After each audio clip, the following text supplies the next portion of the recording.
Shalom jemaat Tuhan, Shalom, sukacita Tuhan ada di tengah-tengah kita pagi ini hari ini. Amin.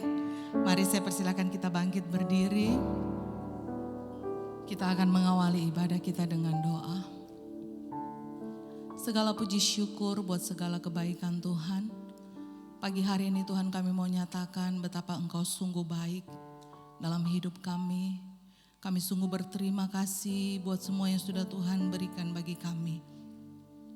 Terima kasih buat minggu yang sudah berjalan Tuhan. Sepanjang hari Tuhan sudah tuntun kami. Sepanjang minggu Tuhan sudah tolong kami Tuhan. Dan pagi hari ini kami boleh ada di tempat ini. Semua karena kasih dan kemurahan-Mu. Biarlah pagi hari ini Tuhan kami boleh membawa hati kami. Untuk kami sungguh-sungguh datang beribadah di hadapan Tuhan. Kami mempersembahkan pujian kami yang terbaik untuk Tuhan. Sehingga setiap pujian yang keluar dari hati kami itu boleh menyenangkan hati Tuhan. Boleh menjadi dupa yang berbau harum di hadapan Tuhan. Terima kasih Bapa, kami percaya Engkau hadir di tengah-tengah kami. Mengurapi setiap kami. Ambil alih ibadah ini Tuhan mulai dari awal pertengahan hingga akhirnya. Di dalam nama Tuhan Yesus Kristus. Haleluya. Amin. Silakan duduk kembali Bapak Ibu yang dikasihi Tuhan. Mari berikan setiap hati kita untuk Tuhan pagi ini. Fokus kita hanya untuk Tuhan pagi ini. Biarlah kita rindu senantiasa berada dalam hadirat Tuhan.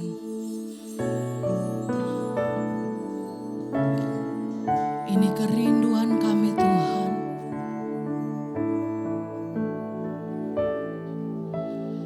Inilah rinduku kepadamu.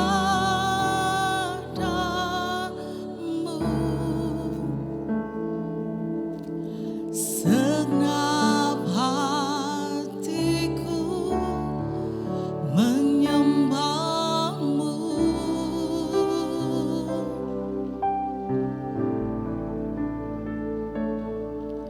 Seluruh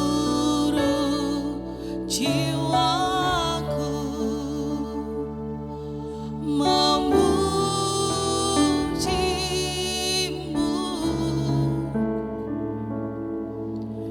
Ku menyembahmu, ya Allahku.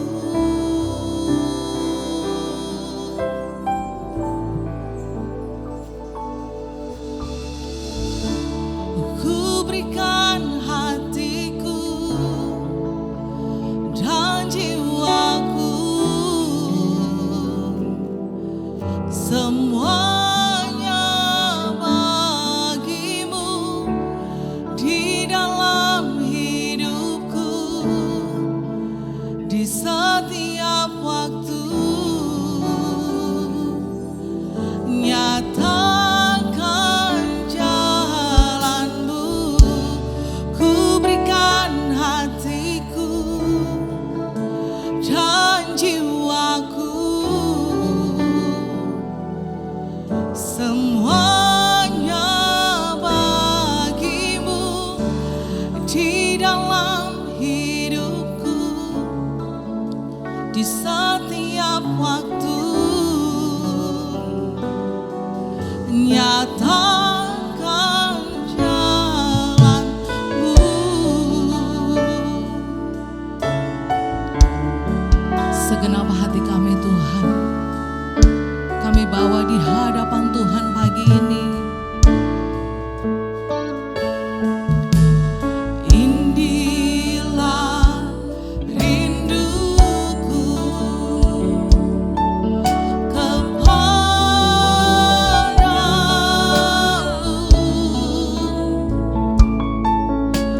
Segenap hatiku menyembahmu.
saja nyanyikan pujian ini. Nyatakan ini sebagai kerinduan saudara di hadapan Tuhan. Sama-sama jemaat. Inilah Kau mendengar seruan hati kami Tuhan. Pagi hari ini Tuhan, kami rindu, kami datang untuk menyembah-Mu. Kami rindu, kami membawa hati kami untuk Tuhan pagi ini. Bahkan seluruh hidup kami Tuhan, biarlah kami rindu, kami bawa di hadapan Tuhan.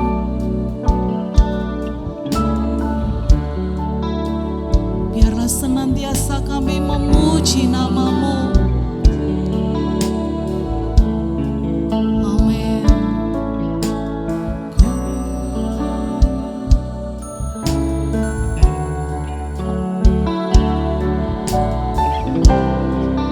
Bersama katakan, ku berikan hatiku, ku berikan hatiku dan jiwaku, semuanya bagimu di dalam hidupku, di setiap waktu.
Segenap hati Tuhan kami bawa, segenap jiwa kami Tuhan, hidup kami untuk memuji nama-Mu. Setiap waktu nyatakan jalan-Mu, ku berikan hatiku. Mari jemaat Tuhan dengan sungguh hati, berikan hatimu pagi ini untuk Tuhan. Mari pagi ini fokuskan hati dan pikiran kita hanya untuk Tuhan. Ini adalah saat di mana kita datang dengan sungguh di hadapan Tuhan. Di setiap waktu nyatakan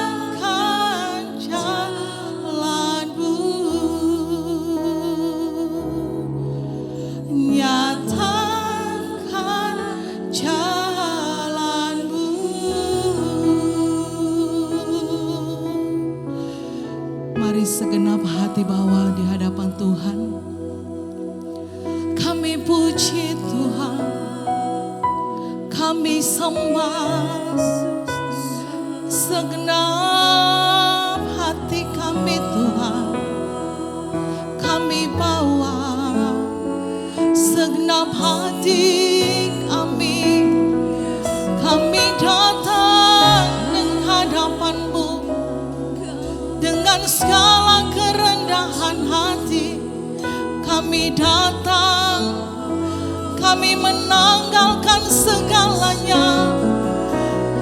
Kami bawa hidup kami Tuhan sebagai persembahan yang hidup, sebagai persembahan yang berkenan bagimu. Mari angkat suara buat Tuhan dengan segenap kekuatanmu. Mari memuji namanya, menyembah Tuhan. Kami sama Yesus Tuhan, Allah yang hidup, Allah yang berkuasa. Haleluya. Kami puji Tuhan, kami sembah Tuhan, kami agungkan namamu, kami tinggikan Allah yang hidup. Haleluya. Yesus Tuhan, ini persembahan kami, ini mezbah kami Tuhan. Kami bawa di hadapan Tuhan, kami atur persembahan kami. Biarlah menyenangkan hatimu, menyenangkan hatimu, berkenan bagimu Tuhan.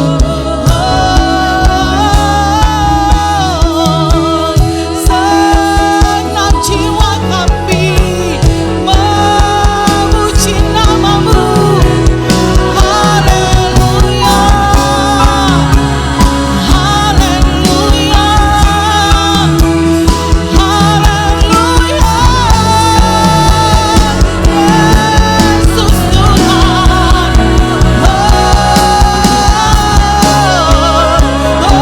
sembah sujud hanya bagimu Tuhan. Haleluya Yesus, Kau hadir menjamah hati yang haus. Kami puji Engkau Tuhan, kami tinggikan namamu. Haleluya Yesus Tuhan, bersorak bagi namanya. Haleluya Yesus Tuhan, Kaulah Allah yang kami tinggikan, Allah yang kami sembah. Yesus Tuhan, yes, kami percaya Tuhan hadir, kami percaya Roh Kudus menjamah hati kami. Terima kasih Tuhan. Yesus Tuhan, terima kasih Tuhan. Haleluya. Terima kasih Tuhan.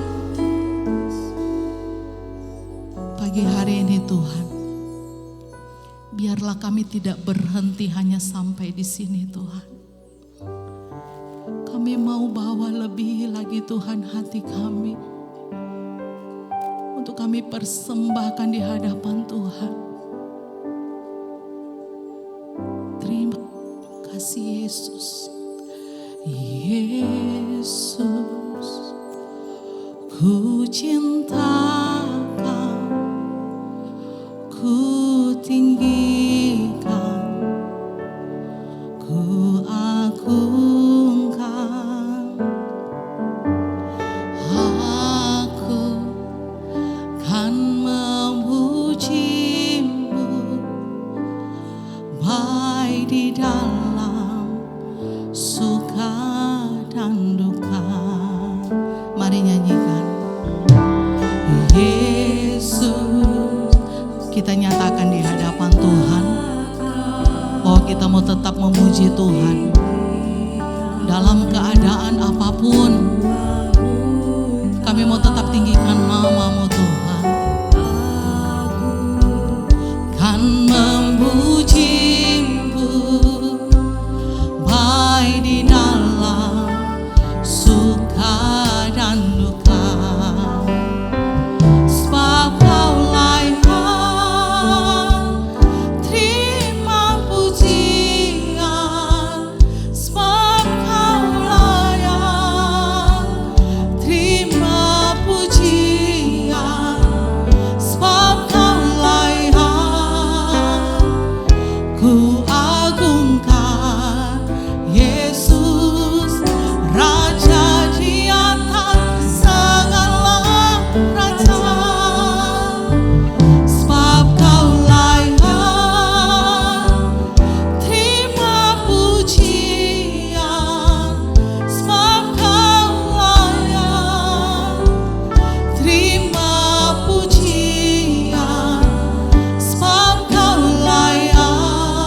Ku cintakan,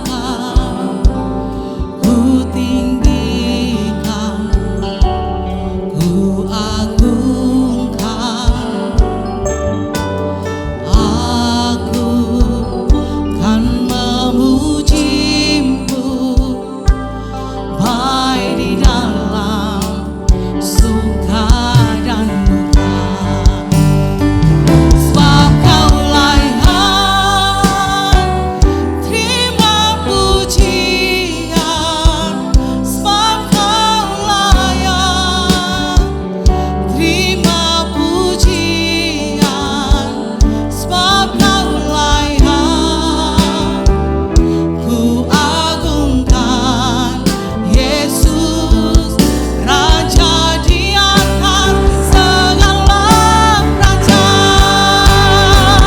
Sebab Kaulah yang terima pujian, sebab Kaulah yang terima pujian, sebab Kaulah yang ku agungkan. Yesus, Raja di atas segala raja. Berlan saudara bangkit berdiri. Kaulah yang, mari nyanyikan. Terima pujian, sebab Kau layak Tuhan. Pagi hari ini kami nyatakan hanya Engkau yang layak. Satu-satunya Tuhan yang layak dipuji dan disembah. Hanya Engkau Yesus Tuhan. Ku agungkan Yesus, Raja di atas segala raja. Lebih lagi nyatakan, sebab Kaulah yang terima pujian. Amin Tuhan.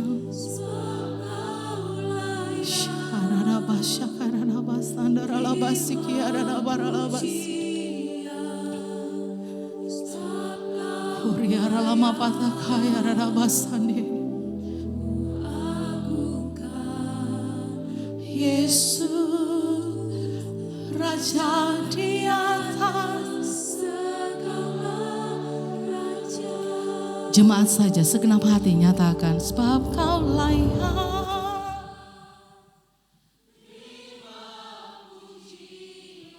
angkat suaramu yang terbaik buat Tuhan. Yes.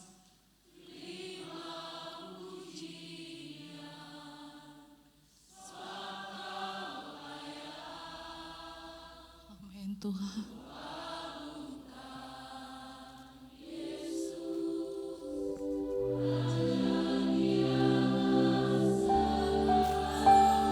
Mari angkat kedua tangan saudara di hadapan Tuhan.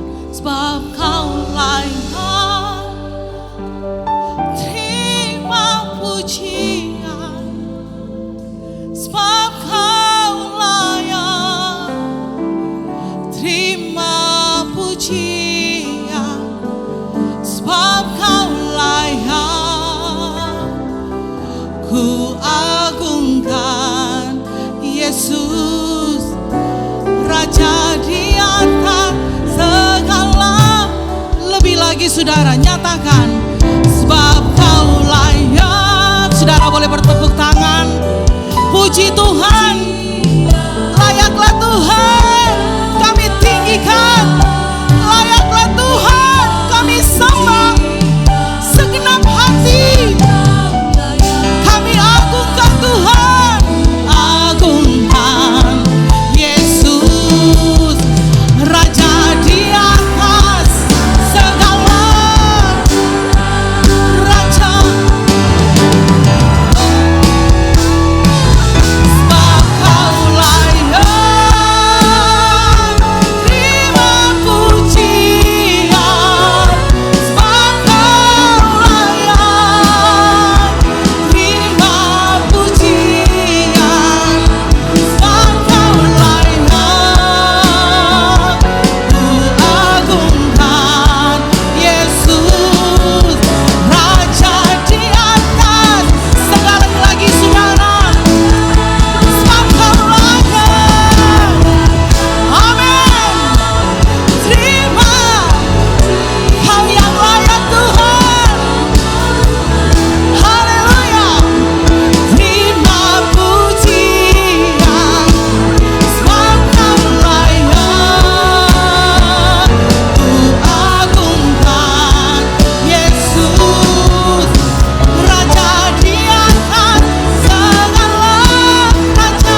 Sukacita Tuhan ada di tengah-tengah kita, amin.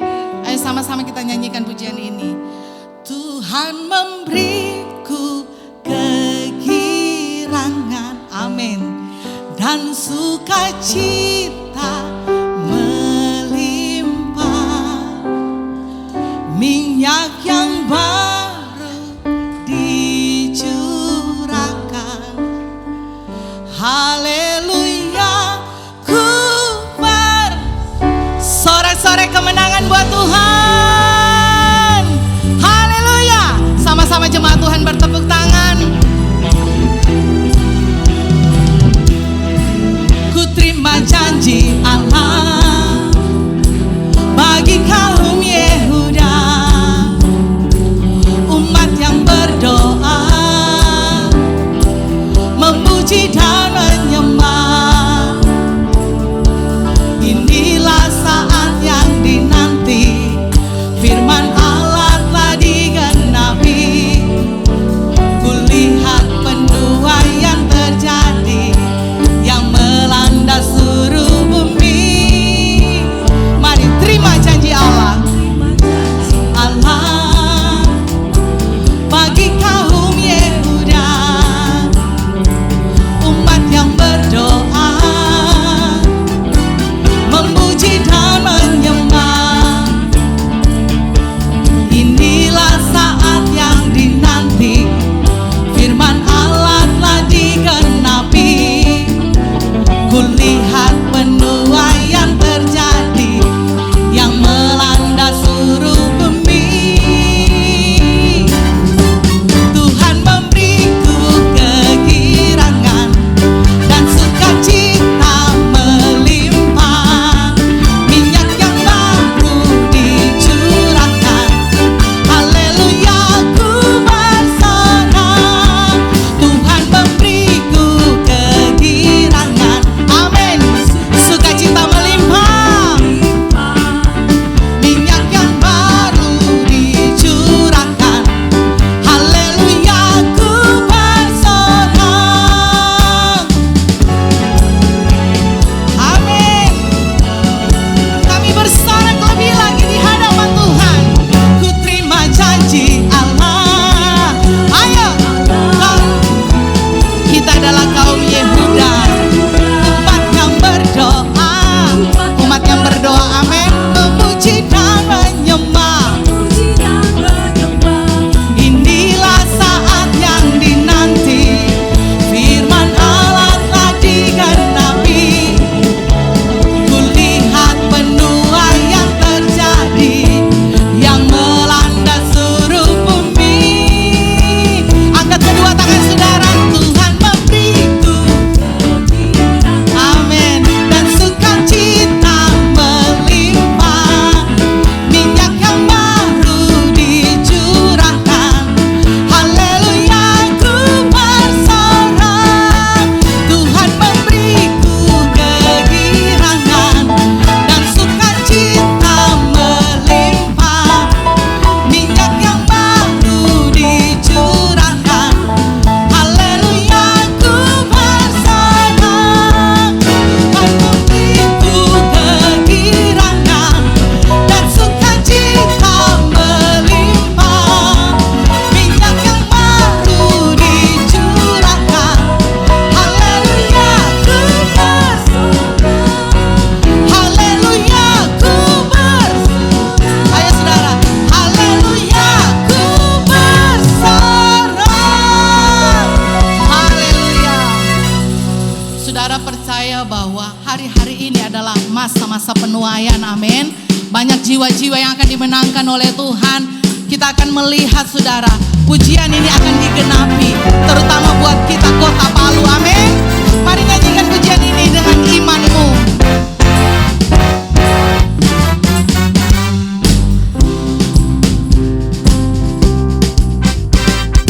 Dari surga turun ke bumi, kemuliaan tiada taranya. Allah datang melawat negeriku, karena seruan doa umatnya. Sama-sama nyanyikan.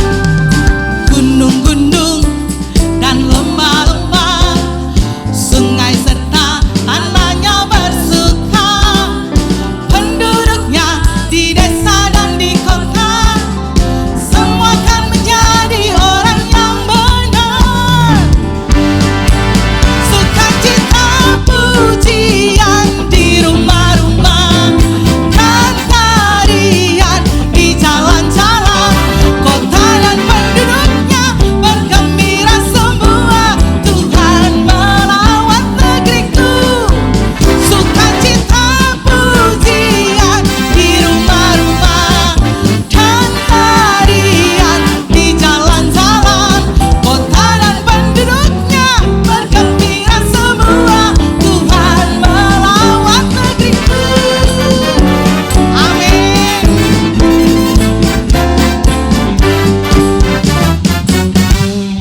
melawat kota Palu, Tuhan melawat jemaat Petra Palu, amin. Keluarga dipulihkan, umat Tuhan dimenangkan untuk Tuhan. Sekali lagi sorak-sorai kemenangan untuk Tuhan. Silakan duduk kembali jemaat Tuhan. Persiapkan persembahan saudara, kita akan memberi untuk pekerjaan Tuhan.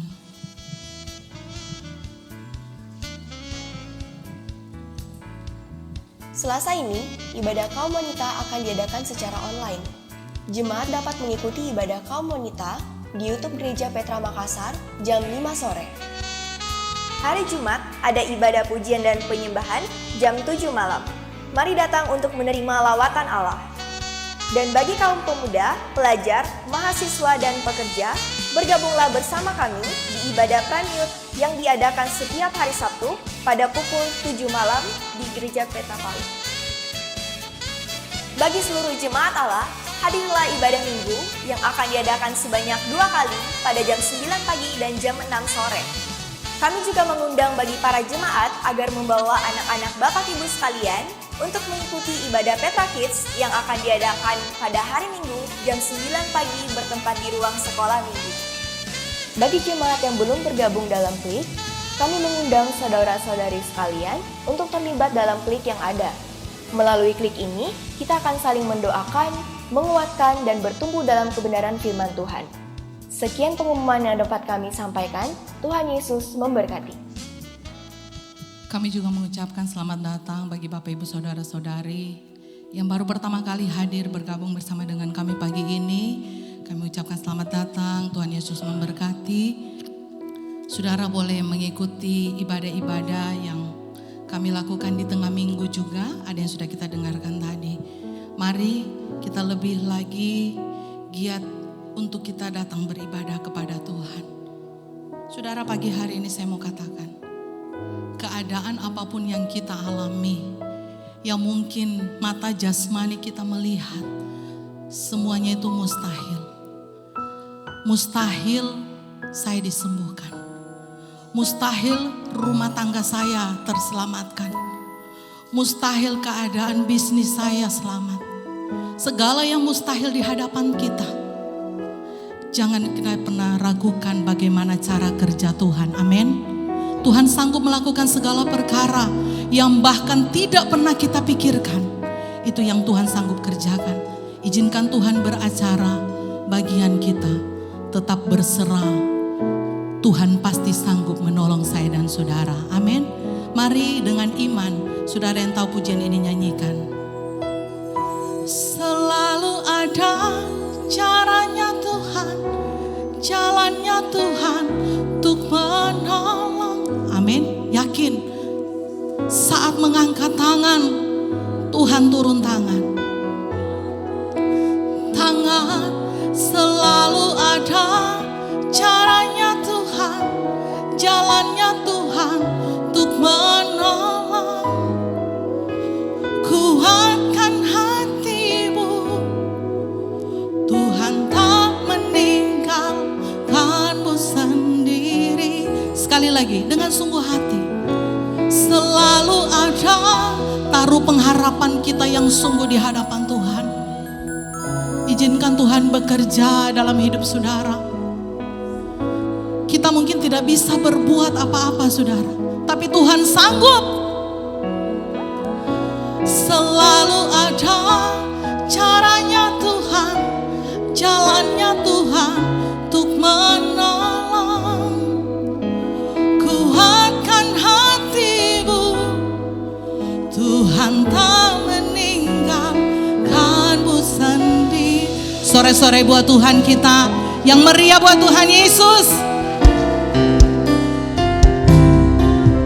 Ajarkanlah jalanmu, tenangkanlah hatiku, biarlah mataku tetap memandangmu. Tuntun selalu langkahku untuk mengikutimu, bahwa Tuhan setia, Dia berikan jalan keluar. Selalu ada caranya Tuhan,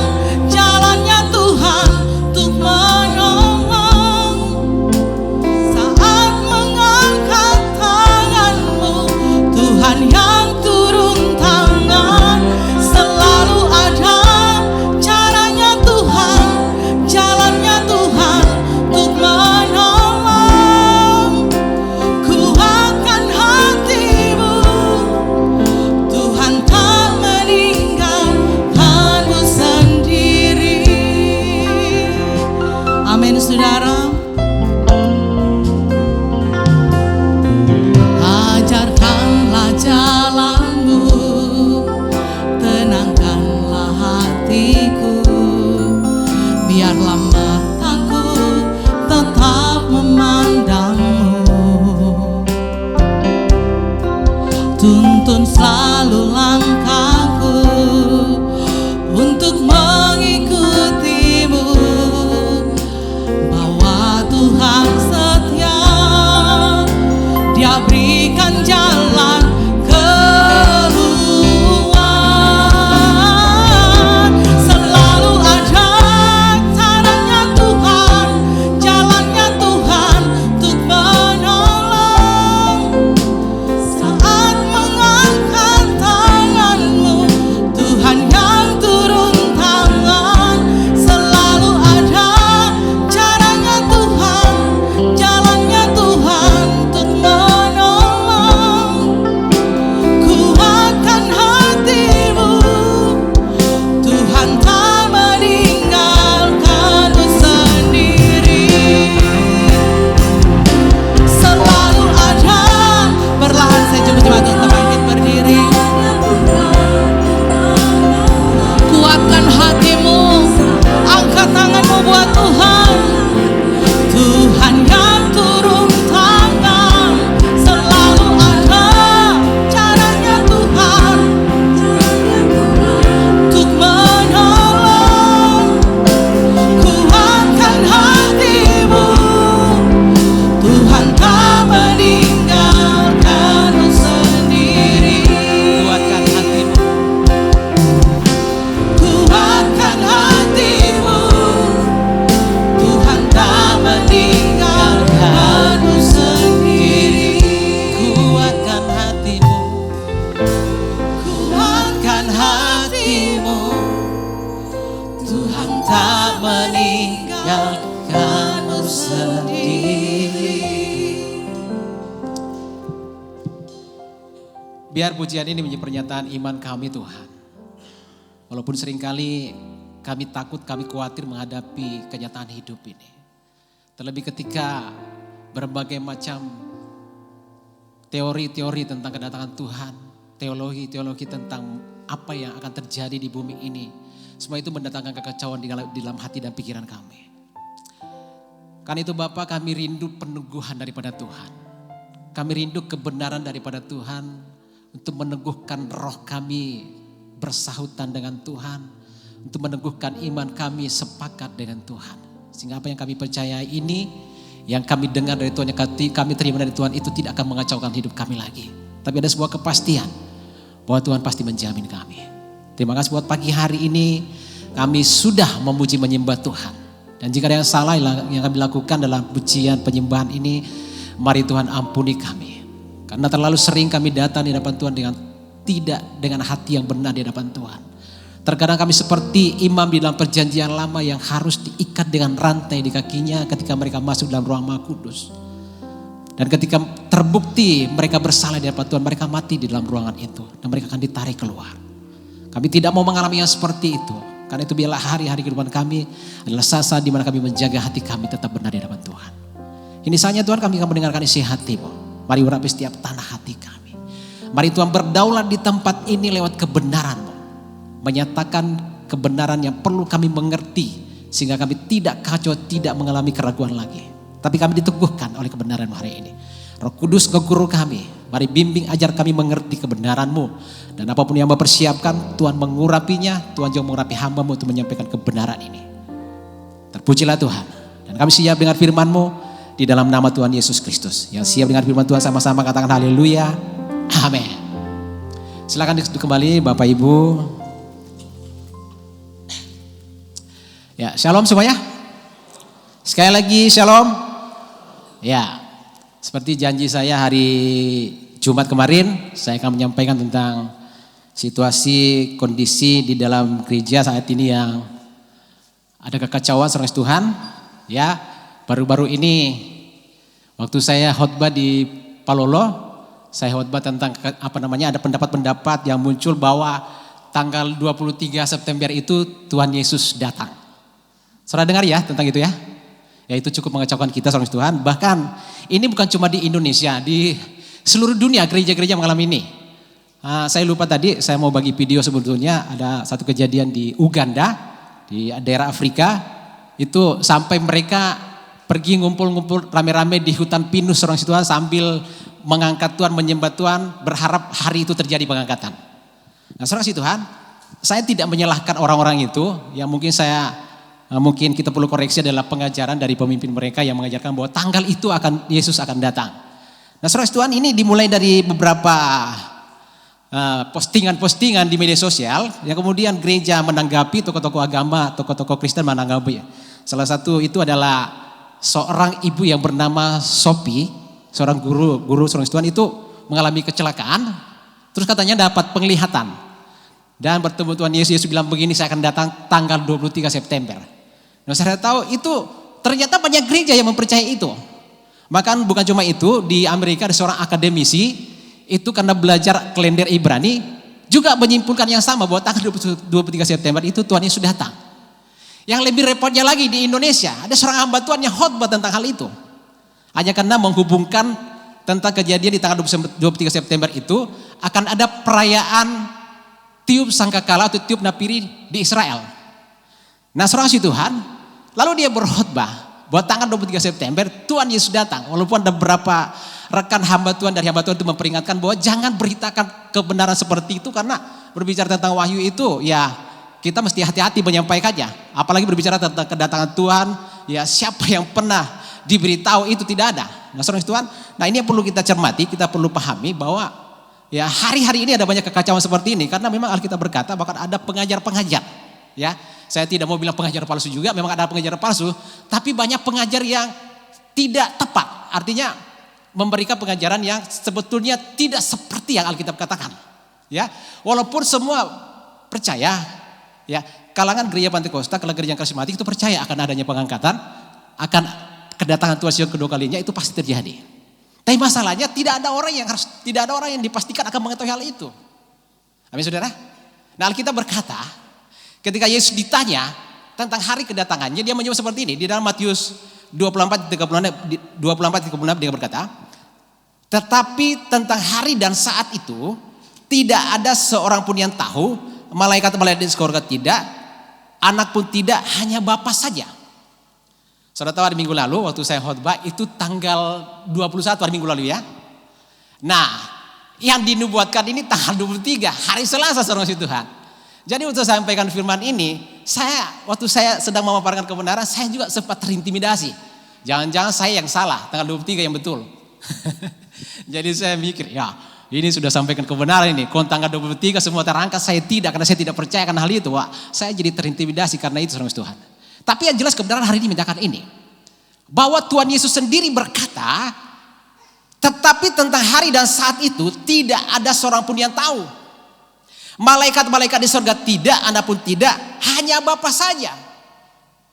Lalu karena apa alasan-alasan orang sampai bisa menyatakan hari ini tanggal ini Yesus pasti datang? Kalau ada orang yang menyimpulkan hal itu, berarti apa yang dikatakan Yesus ini salah. Amin saudara. Kalau ada orang yang berani berkata, oh tanggal 23 tepat hari perayaan tiup sangkakala, tiup napiri di Israel, hari itu Tuhan Yesus datang. Benar seorang kasih Tuhan. Yesus datang itu pada sangkakala dibunyikan. Sangkakala ke-7 itu dibunyikan. Tapi kan jelas perbedaannya. Waktu perayaan sangkakala di Israel, itu yang tiup itu kan manusia. Nah yang tiup hari kedatangan Yesus, sangkakalanya dibunyikan siapa? Malaikat seorang kasih Tuhan. Malaikat yang dipilih. Jadi ada sangkakala, 7 sangkakala yang ditiup oleh malaikat. Sangkakala pertama, sangkakala 7, itu malaikat, itu dipilih Tuhan sendiri, bukan manusia yang tiup. Sehingga saudara kasih Tuhan, kita tidak bisa memprediksi, memastikan kapan Tuhan Yesus datang. Nah, saudara tahu karena persoalan seperti ini, di beberapa gereja di dunia sepakat dengan pendapat ini, ya saya ulangi kembali, sebetulnya saya mau kasih video tadi ya. Orang Uganda, ya satu jemaat Uganda itu pergi di hutan pinus. Mereka sampai teriak-teriak angkatan, berpikir, oh pasti Tuhan Yesus datang, mereka akan diangkat hari itu. Hari itu tidak terjadi apa-apa. Tidak ada yang diangkat hari itu. Karena memang tidak seperti itu yang Alkitab katakan. seandainya ada kesimpulan seperti itu, maka orang itu harus berpikir kembali, kenapa Yesus berkata tidak ada seorang pun yang tahu. Ya, jangan salah dimengerti, karena ayat ini sering salah dimengerti bahwa seakan-akan Tuhan Yesus itu tidak maha tahu. Perhatikan di situ dikatakan anak pun tidak tahu. Di situ tidak dikatakan Tuhan Yesus tidak tahu, tapi anak tidak tahu. Perlu dibedakan ya. Nah, senang sih Tuhan. Waktu tadi pagi saya belajar tentang apa, kita sedang berada di materai keberapa.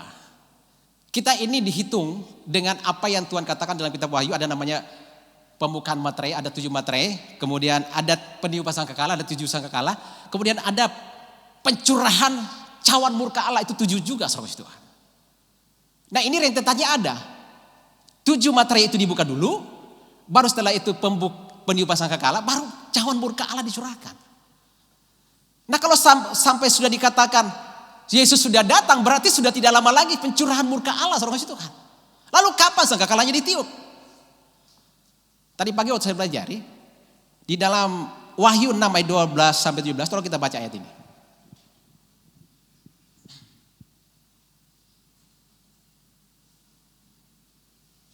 Ya. Ini tentang materai ke-6. Maka aku melihat ketika anak domba itu membuka materai yang ke-6, sesungguhnya terjadilah gempa bumi yang dahsyat, dan matahari menjadi hitam bagaikan karung rambut, dan bulan menjadi merah seluruhnya bagaikan darah. Dan bintang-bintang di langit berjatuhan di atas bumi bagaikan pohon ara menggugurkan buah-buahnya yang mentah apabila ia digoncangkan angin yang kencang. Terus, maka menyusutlah langit bagaikan gulungan kitab yang digulung, dan tergeserlah gunung-gunung dan pulau-pulau dari tempatnya. Dan raja-raja di bumi, pembesar-pembesar serta perwira-perwira, dan orang-orang kaya serta orang-orang berkuasa, dan semua budak serta orang merdeka bersembunyi ke dalam gua-gua dan celah-celah batu karang di gunung. Dan mereka berkata kepada gunung-gunung dan kepada batu-batu itu, runtuhlah menimpa kami dan sembunyikanlah kami terhadap dia yang duduk di atas tahta dan terhadap murka anak domba itu. Perhatikan. Tadi pagi waktu saya baca ayat ini, saya belajar tentang materai, pembukaan materai. Saya temukan di materai ke-6, menurut saya kita sedang ada di materai ke-6 ini. Kalau berbicara tentang mati atau gelap matahari saudara Tuhan, kesimpulan saya itu tentang gerhana matahari gelap gulita, dan itu sudah beberapa kali terjadi di zaman kita. Termasuk gerhana bulan darah. Itu sudah beberapa kali terjadi di zaman kita. Tanggal 6-7 September kemarin, sebelum hari raya Sangkakala di Israel, itu terjadi hari bulan darah, gerhana bulan darah itu lagi. Mungkin karena alasan ini orang menyimpulkan Yesus mau datang. Karena orang hitung-hitung itu berapa kali gerhana bulan darah baru Tuhan Yesus datang. Orang menyimpulkan dengan cara pelontar seperti itu. Tidak seperti aturan-aturan yang Tuhan tentukan dalam Alkitab. Lalu saya ingat di situ, seorang ilmuwan Amerika berkata begini.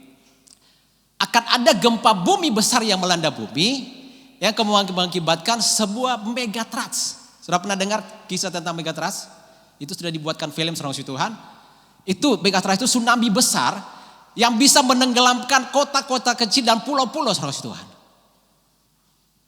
Itu akibat daripada gempa bumi. Itu sudah dipelajari oleh ilmuwan saudara Tuhan.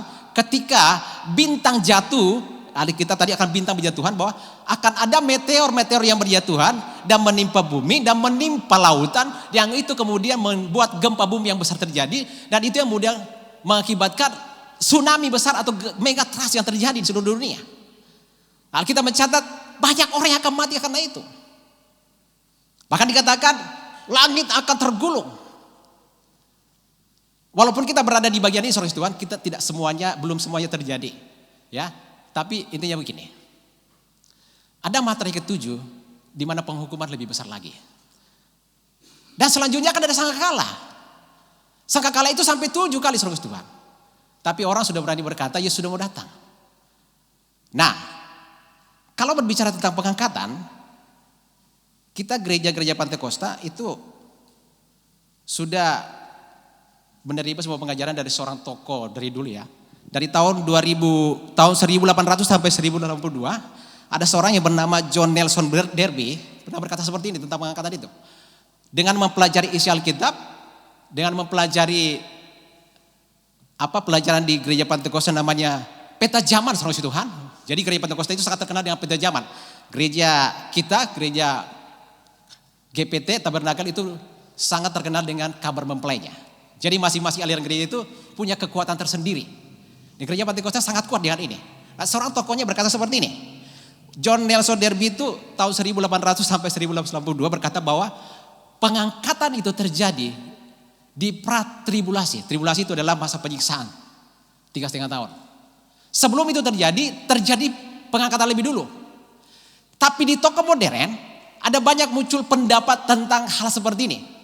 Termasuk kalau saudara pernah dengar seorang penulis buku yang bernama Rick Joyner pernah berkata seperti ini. Bahwa gereja tidak akan mengalami pengangkatan, tapi mengalami aniaya. Kalau gereja tidak mengalami aniaya, maka hakikat daripada gereja itu tidak tergenapi sepenuhnya. Mereka tidak percaya bahwa pengangkatan terjadi, tapi gereja harus mengalami aniaya. Kenapa hakikatnya? Gereja itu identik dengan penderitaan, identik dengan aniaya, identik dengan segala siksaan. Sehingga gereja tidak perlu mengalami pengangkatan. Di dalam Matius 24 ayat 9 dikatakan seperti itu. Bahwa kamu akan diserahkan dan kamu akan dikejar-kejar, kamu akan dibunuh-bunuh, kamu akan ditindas bangsa-bangsa. Bahkan ada orang yang berkata seperti ini. Pengangkatan itu berulang-ulang terjadi. Yang pertama sebelum tribulasi atau sebelum aniaya. Dan di dalam aniaya itu berulang kali terjadi pengangkatan. Jadi setiap orang percaya yang mati martir itu terangkat lagi katanya. Seperti itu. Jadi ada lagi orang percaya yang mati martir, diangkat lagi. Nah, saya punya kesimpulan yang berbeda sama Tuhan. Begini, saya tidak pusing dengan pendapat orang. Tapi saya punya kesimpulan begini. Kita tidak perlu cari tahu bagaimana Yesus datang. Kita tidak perlu tahu bagaimana dia akan datang menyatakan diri. Kegelisahan seperti yang terjadi hari ini sama Tuhan. Itu pernah terjadi di jemaat Tesalonika. Sampai Rasul Paulus itu berulang kali menekankan hal ini kepada mereka. Coba kita buka ayat ini. Di dalam 2 Tesalonika 2 Tesalonika 2 ayat 1 mulai.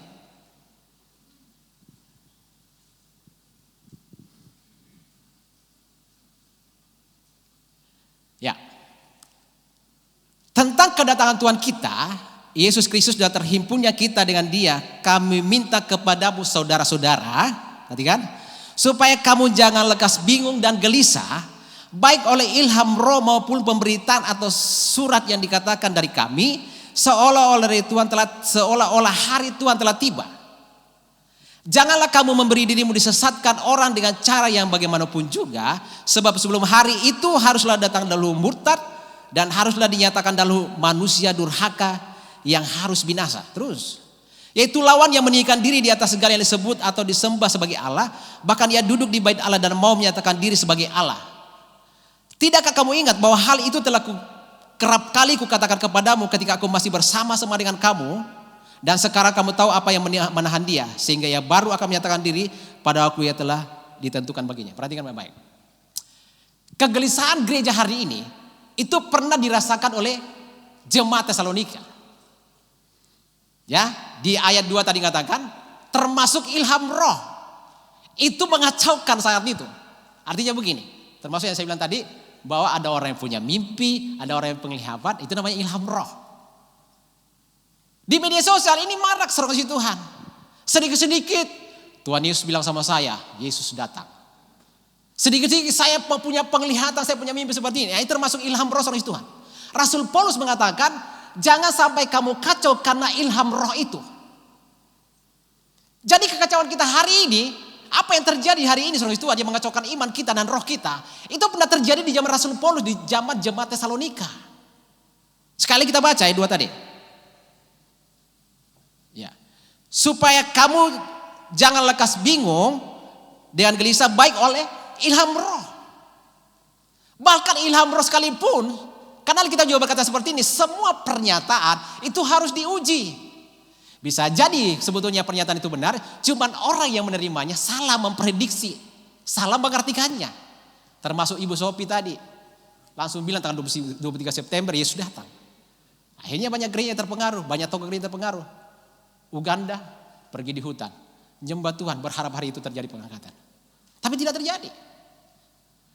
Seluruhnya dikatakan, maupun oleh pemberitaan atau surat dikatakan dari kami, maupun oleh pemberitaan, maupun dari khotbah, maupun dari pengajaran. Walaupun dari doktrin-doktrin yang berkembang, saudara Tuhan. Kan banyak doktrin, banyak pengajaran yang sedang bermunculan, yang berbicara tentang kedatangan Yesus yang kedua, sampai berani menyimpulkan bahwa hari dan tanggalnya mereka tahu. Nah, Rasul Paulus bilang begini, ayat 3 dikatakan seperti ini, ya, janganlah kamu memberi dirimu disesatkan orang dengan cara yang bagaimanapun juga. Hari ini banyak orang yang tersesat karena percaya dengan ilham-ilham seperti yang saya tadi katakan itu. Banyak orang yang tersesat kenapa? Percaya kepada mimpi-mimpi yang di media sosial itu. Bayangkan ada jemaat yang harus pergi ke hutan pinus lalu mereka angkat tangan menyembah Tuhan berharap hari itu ada pengangkatan. Itu karena mereka percaya dengan ilham-ilham seperti itu. Kadang-kadang begini saudara ya. Kita banyak orang percaya, lebih percaya dengan hal seperti itu ketimbang kebenaran yang sudah ada di depan mata kita. Ketimbang firman Tuhan yang sudah diberitakan kepada kita. Itulah sebabnya Rasul Paulus mengatakan, sebab sebelum hari itu haruslah datang dahulu murtad dan haruslah dinyatakan dahulu manusia durhaka. Janganlah kamu memberi dirimu disesatkan orang dengan cara yang bagaimanapun juga. Sebab sebelum hari itu haruslah datang dahulu murtad dan harus dinyatakan dahulu manusia durhaka yang harus binasa. Rasul Paulus menegaskan kepada jemaat Tesalonika dan mengatakan seperti ini. Ini sudah berulang kali saya nyatakan kepada kalian. Saya sudah memberitakan ini, mengatakan jangan takut, jangan gusar, jangan gelisah tentang hari itu. Kemudian Rasul Paulus menegaskan ada tanda penting. Ini pernah dikatakan Yesus dalam Matius, saya lupa Matius berapa. Yesus bilang begini. Hari itu ketika pembinasa keji itu berdiri dalam bait suci, ya, maka yang di ladang jangan pulang. Hari itu yang paling menderita adalah ibu-ibu yang menyusui. Ya. Rasul Paulus mengatakan yang sama, dikatakan seperti ini. Sebab sebelum hari itu haruslah datang dahulu murtad dan haruslah dinyatakan dahulu manusia durhaka yang harus binasa. Hari ini banyak orang percaya yang murtad yang tinggalkan Tuhan. Saya mau bilang itu memang ciri kedatangan Tuhan, kan ada murtad. Itu tidak berbicara 1-2 orang. Ya, di negara-negara Eropa sedang marak pemurtatan, di Amerika sedang marak pemurtatan. Jadi di negara-negara yang dulu mayoritas Kristen, sekarang banyak yang non Kristen, yang banyak yang Muslim di sana. Pemurtatan terjadi di mana-mana. Di Indonesia juga ada satu desa dimurtadkan. Bahkan ada hamba Tuhan yang mulai murtad. Semua ini dikatakan di Alkitab, semua tercatat. Tapi itu akan menjadi awal. Tapi perkara yang paling penting dikatakan adalah datang dahulu murtad dan haruslah dinyatakan dahulu manusia durhaka. Kalau Yesus mengatakan di dalam bait suci, di tempat kudus. Itu belum terjadi saudara kasih Tuhan. Di dalam kitab Wahyu, Yohanes disuruh mengukur tentang bait suci dan orang yang beribadah di dalamnya. Dan orang yang di luar bait suci itu akan diserahkan kepada bangsa-bangsa. Artinya akan ada orang yang dihitung, ada orang yang tidak dihitung. Siapa yang tidak dihitung? Yang murtad yang meninggalkan Tuhan. Tapi yang sungguh-sungguh sama Tuhan dihitung oleh Tuhan. Ini pokok masalah kita sekarang. Gak usah terlalu pusing kapan Yesus datang. Yang penting hari ini kita persiapkan diri kita. Yang setuju katakan amin. Gak perlu cari tahu, siapa lagi yang bermimpi tadi malam? Apa mimpimu? Yesus datang? Siapa lagi yang dapat penglihatan? Yesus datang? Gak perlu cari tahu yang seperti itu. Karena itu marak di media sosial. Dan gara-gara itu ya kekacauan sekarang terjadi. Tapi mari hari ini belajar. Sambil di hadapan Tuhan. Tunduk di hadapan Tuhan. Kenapa? Karena memang itu akan terjadi. Apapun pendapat orang. Nah hari ini saudara Tuhan, kita ini orang percaya sekarang hidup dari pemahaman teologi sebelumnya. Teori tribulasi saudara Tuhan itu adalah kesimpulan dari tokoh-tokoh agama Kristen sebelumnya. Ya, sehingga ada yang namanya peta zaman. Saudara tahu itu semuanya dari hari kesimpulan. Kita sekarang tinggal ngikut. Sehingga ada gereja Pentakosta karismatik mempercayai hal itu. Tapi ada aliran gereja yang tidak percaya itu saudara Tuhan. Saya pernah nyampaikan ini di satu kebaktian orang meninggal, saya bicara tentang hal ini. Karena Rasul Paulus sebelumnya berbicara tentang orang mati dan nasibnya orang mati itu seperti apa. Kemudian saya bahas tentang pengangkatan dan tidak. Ada orang percaya yang tidak percaya itu. Apalagi yang punya teologi begini, jangan sembarang menafsirkan kitab Wahyu. Itu sulit, jangan salah nanti. Memang tidak sulit, memang sulit itu saudara Tuhan. Tapi ada ayat-ayat Alkitab yang kemudian bisa menyimpulkan kebenaran tentang kitab Wahyu. Termasuk hari ini, saudara Tuhan, kita ada di materai ke-6, itu dijelaskan secara jelas dikatakan seperti itu. Akan ada gempa bumi, itu sudah terjadi. Ada tsunami, sudah terjadi. Bahkan berbagai macam kematian, kelaparan sudah terjadi, saudara Tuhan. Tapi di kitab Wahyu dikatakan itu baru permulaan. Itu belum kesudahannya. Hari ini kita berada di situ. Materai ke-6 itu belum habis digenapi dalam kehidupan kita. Setelah itu masih ada materai ke-7. Materai ke-7 itu lebih dahsyat lagi penghukuman Tuhan. Jadi materai itu berbicara seperti ini. Berbicara tentang kejadian-kejadian yang akan dialami manusia di bumi ini. Yang kemudian fenomena-fenomena yang akan terjadi yang menimpa alam ini. Termasuk dikatakan tadi, matahari jadi gelap, kemudian bulan menjadi darah. Itu fenomena alam. Itu yang dituliskan di kitab Wahyu dalam pemateraian. Nah, kitab Wahyu itu tidak sekedar itu saja. Kebenaran seperti itu tidak seperti itu saja kita perlu mengerti. Tapi hari ini yang penting adalah bagaimana kita mempersiapkan diri. Itu jauh lebih penting. Seorang hamba Tuhan ngomong sebenarnya. Saya kenal seorang hamba Tuhan perempuan berkata seperti ini. Hari ini kita tidak harus hidup balance lagi. Saya pernah menyampaikan firman Tuhan di tempat ini bahwa kita harus balance. Dunia 50, Tuhan 50. Hari ini kita harus rubah. Untuk Tuhan harus lebih besar. Saya tahu banyak hamba Tuhan yang ngomong seperti kita harus balance. Karena kita masih di dunia, mari kita berikan hidup kita untuk dunia. Karena kita masih hidup, kita harus kerja, kita harus berbisnis, kita harus cari hidup, kita bangun. Apa yang kita mau, kita cari keberhasilan, sukses dan sebagainya. Lalu waktu Tuhan dibagi 50%. Daniel seorang kasih Tuhan. Sekalipun dia orang kedua di dalam istana, waktunya tetap lebih besar untuk Tuhan. Alkitab berkata apa? 3 kali sehari dia berdoa di rumahnya. 3 kali sehari dihitung dengan waktu seorang kasih Tuhan. Jauh lebih banyak waktunya untuk berdoa menyembah Tuhan ketimbang dia bekerja sebagai orang di dalam istana.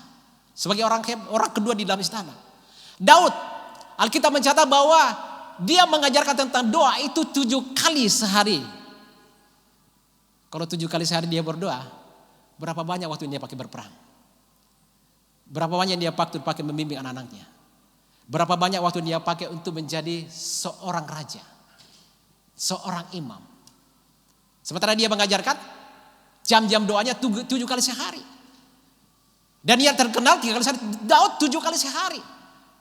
Ini gambaran bahwa apa? Orang-orang seperti ini itu jauh lebih mengutamakan Tuhan, mementingkan Tuhan di atas segalanya yang mereka punya. Berbicara tentang kesibukan, Daniel sibuk. Berbicara tentang kesibukan, Daud sangat sibuk sebagai seorang raja, seorang panglima perang, seorang imam dalam rumah. Tapi dia punya waktu lebih banyak buat Tuhan. Hari ini itu yang perlu kita bangun saudara Tuhan. Ya. Kita baca lagi 1 Tesalonika 5 ayat 1. 1 Tesalonika 5 ayat 1.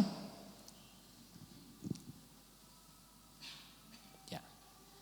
Ini Rasul Paulus mengajarkan lagi tentang sesuatu yang penting. Ya, perhatikan. Tetapi tentang zaman dan masa, saudara-saudara tidak perlu dituliskan kepadamu. Terus, karena kamu sendiri tahu benar-benar. Perhatikan. Karena kamu sendiri tahu benar-benar bahwa hari Tuhan datang seperti pencuri dan malam. Pada malam. Di dalam kegelisahan dan kegusaran jemaat Tesalonika, karena terlalu banyak ilham roh, karena terlalu banyak pengajaran yang muncul tentang kedatangan Tuhan, itu membuat mereka takut dan gelisah. Dan apa yang terjadi? Rasul Paulus bilang, ayat 1 ulangi, ya. Tetapi tentang zaman dan masa, saudara-saudara tidak perlu dituliskan kepadamu. Rasul Paulus dan Yesus bilang tidak ada yang tahu tentang hal itu. Tapi hari ini ada orang yang berani mengatakan tanggal 23 September Yesus datang. Itu di mana ceritanya? Tetapi tentang zaman dan masa, saudara-saudara tidak perlu dituliskan kepadamu. Tidak perlu dituliskan kepadamu. Karena memang tidak ada yang tahu tentang hal itu. Selanjutnya ayat 2. Karena kamu sendiri tahu benar-benar bahwa hari Tuhan datang seperti pencuri dan malam. Saya mau tanya kepada saudara. Saudara pernah tahu kapan pencuri datang ke rumah saudara? Ada yang tahu?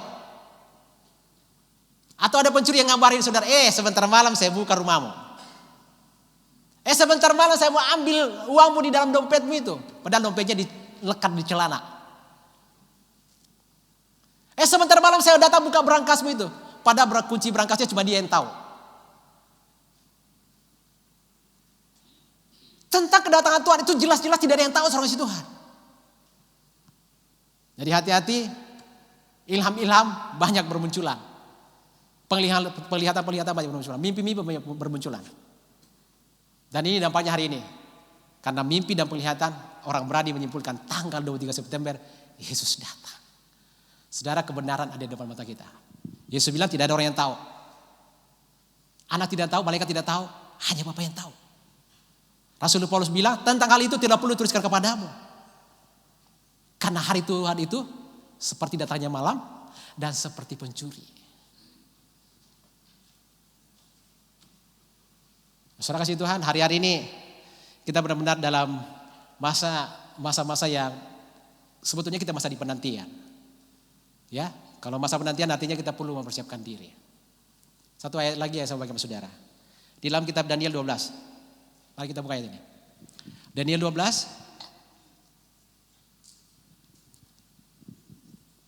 Ayat 1. Ya, ini dalam kitab para nabi. Pada waktu itu juga akan muncul Mikael, pemimpin besar itu yang akan mendampingi anak-anak bangsamu, dan akan ada suatu waktu kesesakan yang besar seperti yang belum pernah terjadi sejak ada bangsa-bangsa sampai pada waktu itu. Tetapi pada waktu itu bangsamu akan terluput, yakni barang siapa yang didapati namanya tertulis dalam kitab itu. Terus, dan banyak dari antara orang-orang yang telah tidur di dalam tubuh tanah akan bangun, sebagian untuk mendapat hidup yang kekal, sebagian untuk mengalami kehinaan dan kengerian kekal.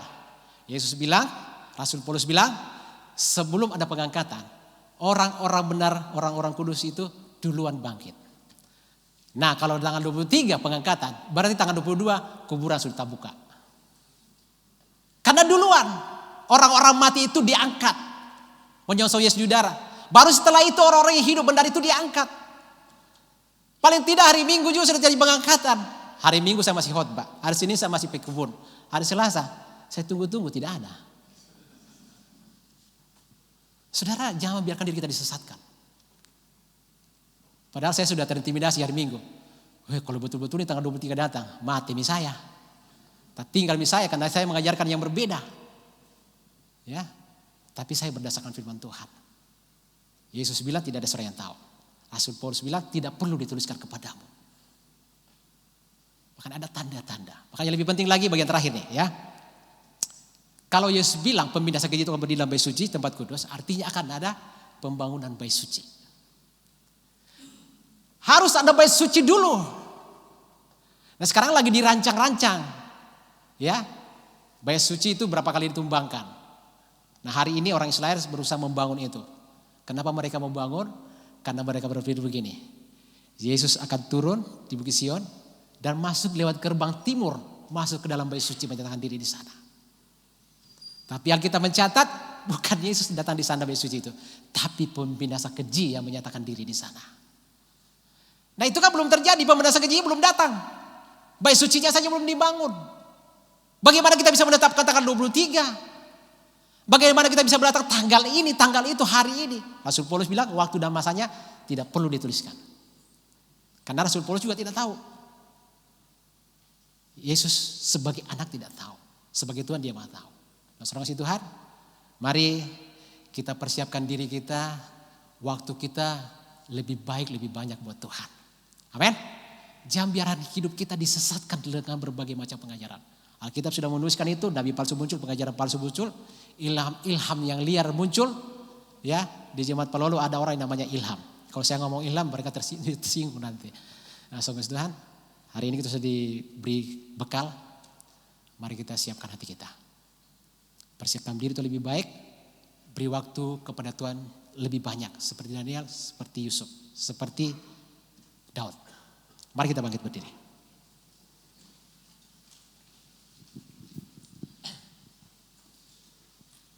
Kita akan angkat pujian ini apapun yang terjadi.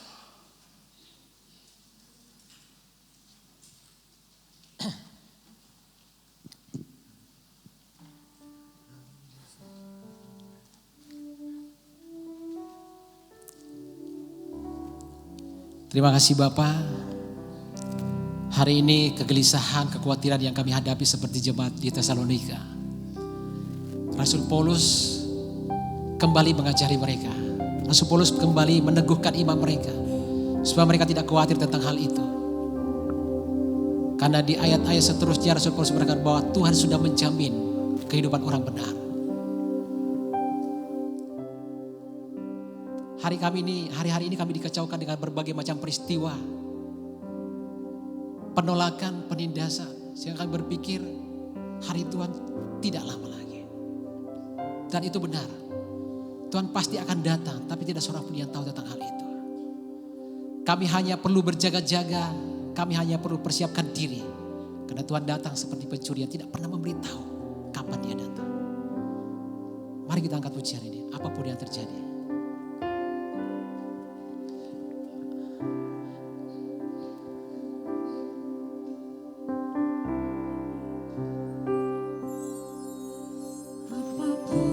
Yang terjadi di dalam hidupku, selalu ku berkata Tuhan Yesus baik. Dalam segala yang terjadi tetap ku berkata Tuhan Yesus baik. Ku sembahkan, ku sembahkan, ku sembahkan. Tak dapat ku membalas kasih-Mu. Ku sembahkan, ku sembahkan, ku sembahkan Bapa. Ku rindu selalu menyenangkan. Serah kasih Tuhan. Saya suka sekali pujian ini. Waktu saya khotbah berapa tahun yang lalu di tempat ini, tiba-tiba saya sementara khotbah ada telepon masuk dan saya salah mengerti tentang telepon itu. Ternyata di jam itu mertua saya meninggal di gereja. Dan saudara tahu sebelum dia meninggal di gereja, dia nyanyi dengan mertua saya perempuan di dalam gereja. Dia menyanyikan lagu ini. Setelah dia turun dari mimbar, dia dari panggung dia habis menyanyi, dia duduk di kursi, dia meninggal saat itu. Seakan-akan dia beri pesan buat jemaat di Palolo dan kami keluarga, bahwa apapun yang terjadi, jangan pernah takut dan khawatir, Tuhan menjamin kita. Ku sembahkan, ku sembahkan, tak dapat ku membalas kasih-Mu. Ku sembahkan, ku sembahkan, ku sembahkan Bapa. Ku rindu selalu menyenangkan-Mu. Katakan lagi, apapun yang terjadi,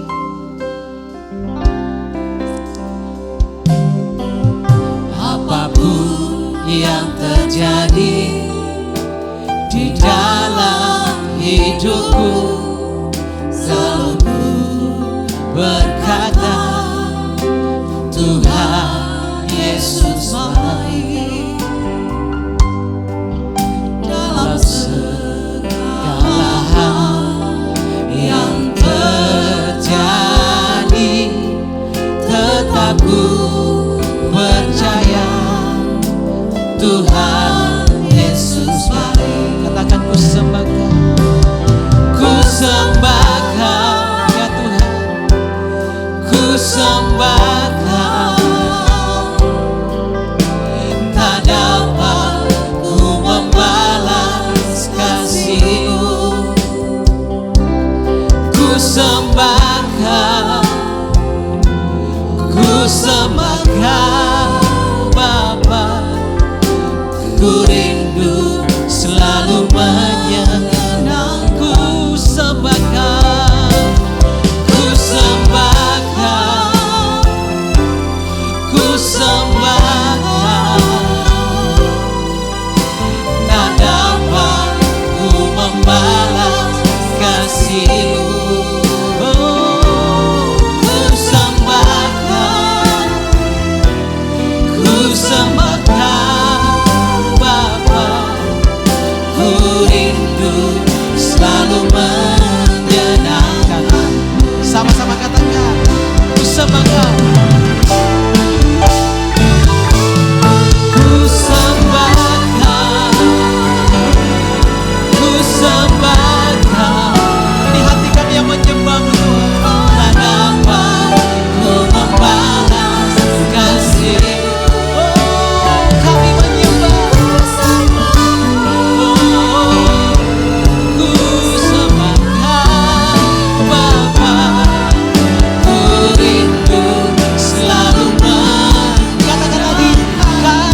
selalu menyenangkan-Mu.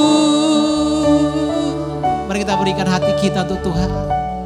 Mari kita sembah Dia. Ini waktu untuk kita lebih banyak memberikan kesempatan buat Tuhan dalam hidup kita. Ini adalah kesempatan terakhir kita untuk menyenangkan hati Tuhan. Tuhan pasti akan datang walaupun kita tidak tahu kapan Dia datang. Kita hanya perlu menyenangkan hatinya. Kita hanya perlu hidup berkenan di hadapan Tuhan. Oh, ya Rabbashera Batakarat. Kami memuji, kami menyembah Tuhan. Biarkan hari-hari kami menyenangkan hati-Mu. Biarkan hidup kami memuliakan nama-Mu Tuhan. Shigiara Badalabayase Ibara Badalabayase Rabadabashika. Di pagi hari kami mengatur penyembahan kami di hadapan. Di waktu-waktu kami menyenangkan hati-Mu Tuhan. Shibarataka Rabadalayashika. Oh, kami memuji, kami menyembah. Segala pujian syukur bagi-Mu. Segala hormat kemuliaan bagi-Mu. Tuhan yang berkuasa, Tuhan yang perkasa. Ajar kami menyenangkan hati. Shigiria Ramadana Sipatakan. Ini asyaka Ramadana Ramadana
Terima kasih Tuhan buat kebenaran-Mu hari ini.